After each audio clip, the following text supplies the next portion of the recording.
원희룡 전 장관이 세종역 신설을 충북지사와 협의했다고 말해 지역이 발칵 뒤집혔습니다. 곧바로 해명에 나섰지만 후폭풍이 일고 있습니다. 청주시 외부 출장소 공무원들이 무단으로 구내식당을 운영해 갑질 논란까지 불거지고 있습니다. 현장 취재했습니다. 청주 오송의 중부권 첫 국제학교 설립이 2027년 개교를 목표로 추진됩니다. 교육 양극화를 우려하는 목소리도 나왔습니다. 인구 3만 명에 불과한 보은군에 스포츠 인구가 몰리고 있습니다. 스포츠 관광 전략이 인구 소멸 위기 극복의 대안으로 각광받고 있습니다.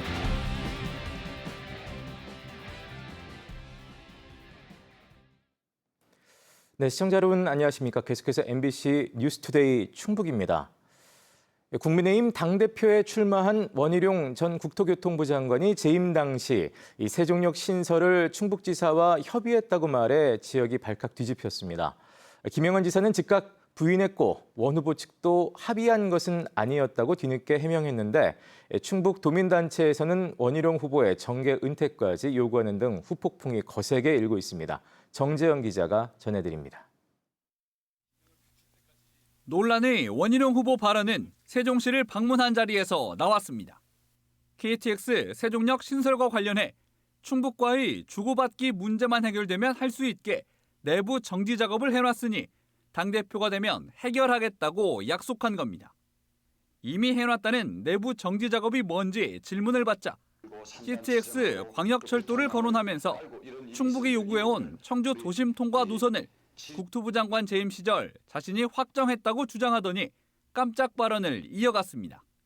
도심을 지나도록 제가 확정을 지었고 그래서 충북도지사와는 내부 사전 협의로는 이것은 충청권 전체가 발전하기 위한 주고받기가 진행이 돼야 이게 나중에는 한 묶음으로 원스톱을 해결한다라는 내부적인 협의가 돼 있습니다.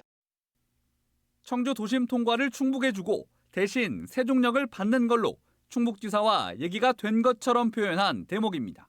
그걸 주시고 세종역을 양보를 받으셨나요? 내면적으로는 얘기가 진척이 돼 있습니다. 장관과 충북지사가 당시 비밀리에 빅딜을 한 게 아니냐는 논란이 일자 원 후보 측은 뒤늦게 비공식 협의는 했지만 합의된 건 아니라는 해명을 내놨습니다. 그래서 이제 충북도와 세종시의 의견을 수렴한 적도 있습니다. 그러나 그 공식적인 협의가 진행되거나 내부적인 합의 단계에 이른 것은 아닙니다. 김영환 지사는 당시 세종역은 안전성 등 여러 문제가 있고 KTX가 생기면 필요성이 더 없어진다는 취지로 언급했다며 이른바 맞교환 논의 자체를 부인했습니다. 공식적으로 그런 논의를 한 적이 없어요. 공식적으로. 그리고 무슨 사석에서 무슨 일이 있었는지 난 잘 모르겠고. 집권 여당의 당대표 후보가 논의 자체를 부인하는 당사자와 이미 협의가 됐다고 대대적으로 공표한 모양새. 세종역 설치에 반대하는 충북도민단체는 망언이라고 비난하며 원희룡 후보의 사퇴와 사과, 정계 은퇴까지 요구하고 나섰습니다. 공익 목적에서 판단하고 결정하는 문제인데 이게 개인 사리 사욕, 영달을 위해서 이것을 활용한다. 이거는 우리가 볼 때는 당대표도 저는 사퇴해야 된다고 보는 거고 앞으로 정치 떠나는 게 맞다. 범도민 비대위는 또 원 후보 재임 당시 불가 입장을 밝혔던 국토부에도 내부적으로 세종역을 추진한 적이 있는지 공식 답변을 요구한 상태여서 논란은 당분간 계속될 것으로 보입니다. MBC 뉴스 정재영입니다. 충북도의회 후반기 원구성을 두고 국민의힘 당내에서 갈등이 불거졌습니다. 충북도의회는 어제 임시회 본회의를 열어 상임위원장을 선출했는데 이양섭 의장이 의회 운영위원장으로 추천한 박지연 도의원이 투표에서 탈락했습니다. 박 도의원은 35명 가운데 찬성 12표에 반대 23표를 얻었는데 전반기 유럽 연수 과정에서 기내 음주 추태 의혹으로 출석 정지 처분을 받은 전력 때문이라는 관측이 나왔습니다. 오송국제학교 설립이 민자 유치 방식으로 추진됩니다. 오송을 세계인이 활동할 국제도시로 만들기 위해서는 국제학교가 꼭 필요하다는 것이죠. 교육 양극화를 조장한다는 반대의 목소리도 있습니다. 이병선 기자가 보도합니다. 중부권에서는 처음 추진되는 오송국제학교. 산자부와 함께 설립 타당성 조사 용역을 마친 충북경제자유구역청은 현재 오송에 들어올 외국 학교를 찾고 있습니다. 미국과 영국, 스위스, 싱가포르의 학교법인 4곳이 참여 의향서를 냈고 이달 중 우선 협상 대상자 2곳을 고를 예정입니다. 문제는 1,000억 원이 넘을 것으로 보이는 건립 비용.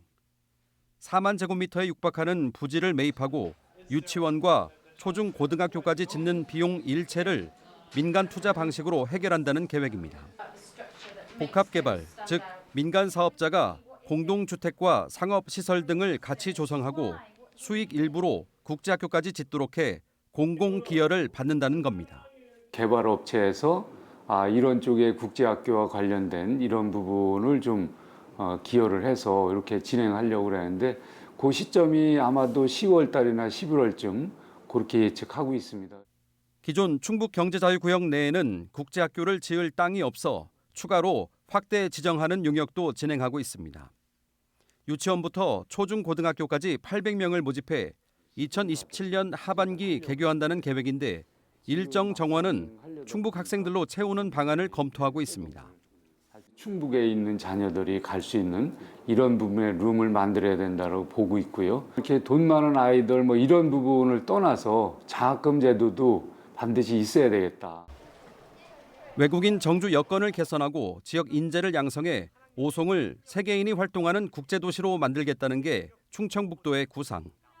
하지만 일각에선 한 해 수업료만 수천만 원에 달하는 국제학교가 특권 교육을 조장할 거라며 반대 목소리를 내고 있습니다.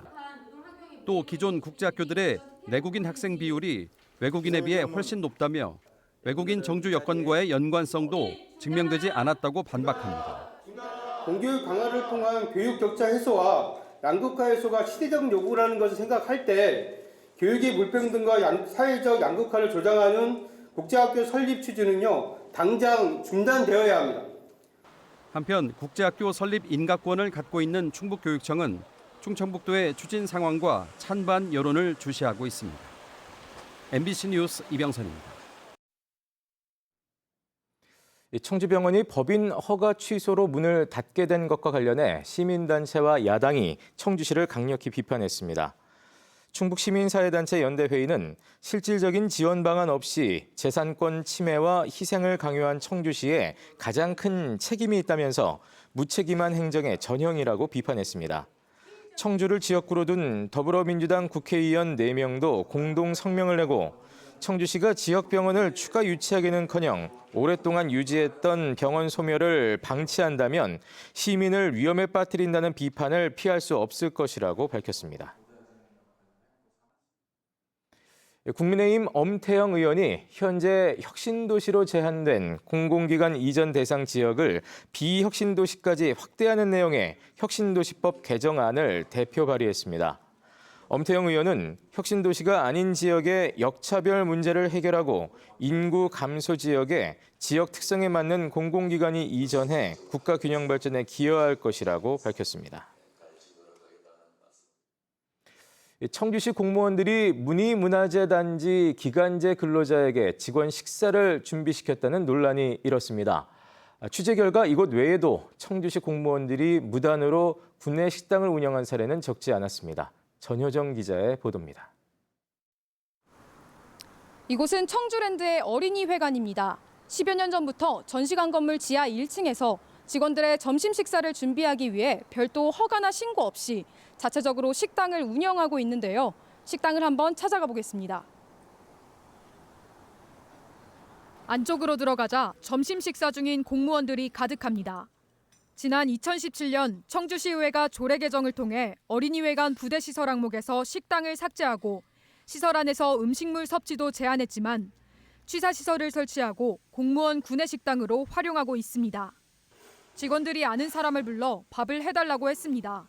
직원들이 여기나 다른 종사자 여기 계신 분들이 식사를 하실 곳이 없기 때문에 지인분이 계신 분이 밥을 해주시는 공간이었던 거지.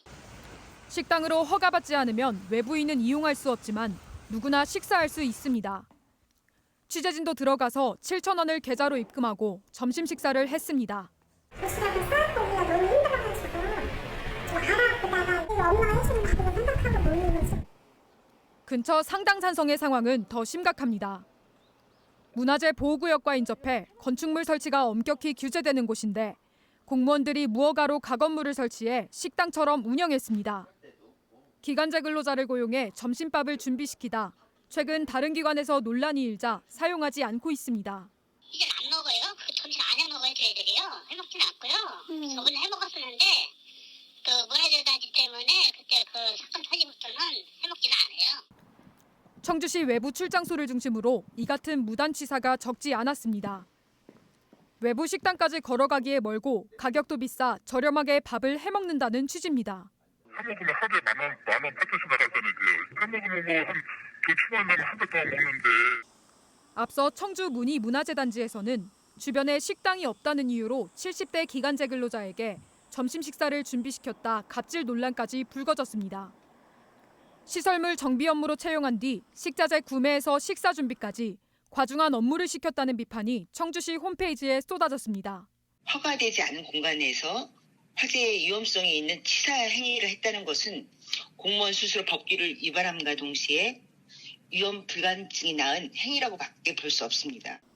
청주시는 문희 문화재단지를 대상으로 감사를 진행하고 외부 사업소와 출장소에 대한 무단 취사 시설 운영 실태를 조사하고 있습니다.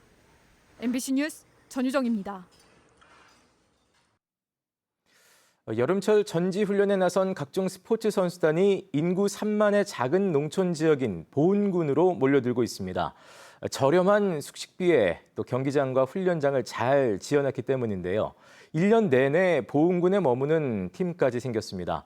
인구가 줄어 걱정인 다른 농촌 시군들도 이러한 스포츠 관광 유치에 뛰어들고 있습니다. 보도에 신병관 기자입니다. 보은 스포츠파크 내 체육관입니다. 오는 9월 세계 선수권을 앞둔 여자 세팍타크로 국가대표팀의 훈련이 한창입니다. 올해만 벌써 5번째 보은에서의 전지훈련. 체육관을 무료로 이용할 수 있고 차량과 물리치료 등 지원도 다양해 보은을 찾고 있습니다. 다른 곳에서는 운동 외에도 좀 숙소나 차량 이런 것들에 신경 써야 될 게 많은데 여기서는 보은군에서 직접 지원도 해주시고. 바로 옆 야구장에서는 48개 팀이 출전한 전국 대학 야구 선수권 대회가 열리고 있습니다. 제주의 한 대학팀은 전국 대회와 연습 경기를 다니며 훈련하기 편한 보은에 아예 연중 캠프를 차렸습니다. 아무래도 교통이 중간 지점이다 보니까 이동 거리가 짧다 보니까 아무래도 좀 그런 부분에서는 편리한 점이 많이 있죠. 뭐 여건상으로도 그렇고. 올해 들어 각 종목 160개 팀 6만 5천여 명이 보은으로 전지훈련을 다녀갔습니다. 각종 지원과 상대적으로 저렴한 숙식비는 물론 전지훈련을 염두에 두고 경기장과 훈련장을 직접화해 설계한 스포츠파크가 인기 비결로 판단되고 있습니다. 웨이트장하고 경기장을 수시로 도보로 5분 이내 이동하면서 운동할 수 있게끔 구성을 했기 때문에 선수들이 많이 방문하고 있습니다. 전지훈련 증가는 자연스럽게 지역 경제 활성화로 이어지고 있습니다. 선수단이 주로 이용하는 속리산 일대 숙박업소와 음식점들은 그 효과를 톡톡히 보고 있습니다. 주말 빼고는 손님이 별로 없는데 그냥 선수들이 와서 많은 도움을 주고 하니까 저희 야구관이나 식당 같은 데 도움이 많이 되죠. 보은이 전지훈련지로 자리 잡은 가운데 최근에는 괴산도 스포츠 관광 육성에 나서고 있습니다. 씨름 훈련장 건설과 골프장과 연계된 숙소 확충 등을 추진하고 있습니다. 스포츠 관광이 생활 인구를 늘리고 지역 경제에 활력을 주는 해법의 하나로 부상하고 있습니다. MBC 뉴스 신병관입니다. 청주에 20조 원 투자를 발표한 SK하이닉스가 이례적으로 7월에 신입 경력 사원을 대규모로 채용합니다. 전체 채용 규모는 세 자릿수로 청주 M15X와 미국 생산기지 준비를 위한 엔지니어 인력 등 모든 분야에서 대거 채용합니다. 인공지능 반도체 수요가 급증하는 가운데 고대역폭 메모리인 HBM 주도권을 지키기 위해 인재 영입에 나선 것으로 보입니다. 청주 M15X 공장에는 단계적으로 2천여 명을 채용할 것으로 예상됩니다. 지난달 충북의 평균 최고기온과 폭염 일수가 기상관측 이래 최고치를 경신했습니다. 청주기상지청은 지난달 충북의 평균 최고기온은 29도로 평년보다 1.6도 더 높았고 평균 폭염일수도 2.8일로 지난 1973년 기상관측 이래 가장 많았다고 밝혔습니다. 기상지청은 중국 대륙의 기온이 평년보다 2도에서 4도가량 높았고 고온의 공기가 서풍을 타고 우리나라로 유입된 영향이라고 설명했습니다.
충북경찰청이 제천시에서 시범 운영 중인 공동현관 프리패스를 도내 모든 공동주택으로 확대합니다.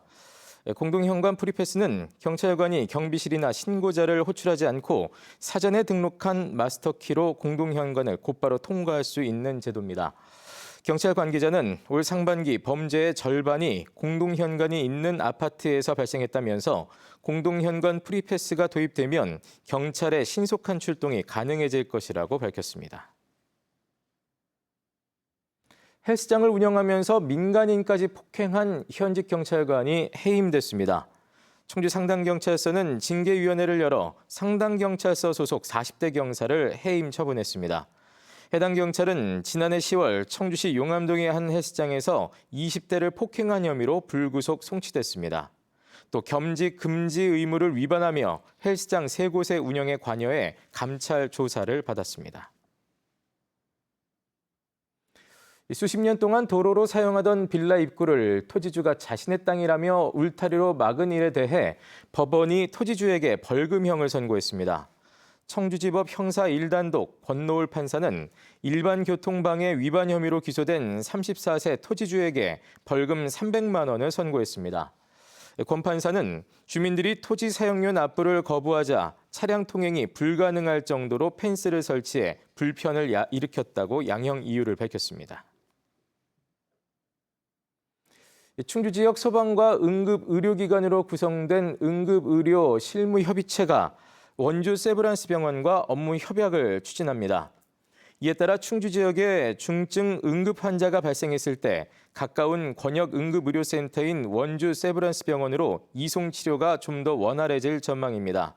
한편 충주시는 지난 2월 관련 조례가 개정돼 근거가 마련됨에 따라 지역 의료기관에 응급실 인건비의 일부를 지원하기로 했습니다. 충주 문화 콘텐츠의 현재와 미래를 살펴보는 충주학 학술 세미나가 어제 충주 유네스코 국제회의장에서 열렸습니다. 충주문화원이 마련한 이번 세미나에서 충북대 오세정 교수는 지역 정체성 확립을 위해 콘텐츠 개발은 필수적이라며 오랜 역사를 가진 문화자산을 현지적인 모습의 콘텐츠로 활용해야 한다고 밝혔습니다. 한편 참석자들은 충주 문화 콘텐츠의 특징과 문화자원 활용 방안 등을 논의했습니다. 제천시 의림지 역사박물관이 소장 중인 권상하 초상이 보물로 지정 예고됐습니다. 권상하 초상은 기호학파의 중요 인물인 권상하를 1719년 김진여 화원이 그린 것으로 18세기 서양화 기법을 활용한 대표적인 초상화로 평가받습니다. 이 초상은 안동권시 문순공파에서 기증한 유물로 국가유산청은 한 달 동안 예고기간과 심의를 거쳐 지정 여부를 결정합니다. 단양군이 태양광 발전시설 허가 기준을 강화했습니다. 단양군은 조례 개정을 통해 국도, 지방도 등 기존 도로와 함께 농어촌 정비법에 따른 면도와 농로 등에서 300m 이상 발전시설을 떨어지도록 했습니다. 단양군은 또 군계획위원회가 인정한 경우 허가할 수 있다는 기존 조문을 삭제하고 개발행위 허가 기준에 따라 허가를 결정하도록 했습니다. 2024 민속씨름 보은 장사 씨름대회가 오는 8일부터 13일까지 보은체육센터에서 열립니다. 네, 뉴스투데이 충북이었습니다. 고맙습니다.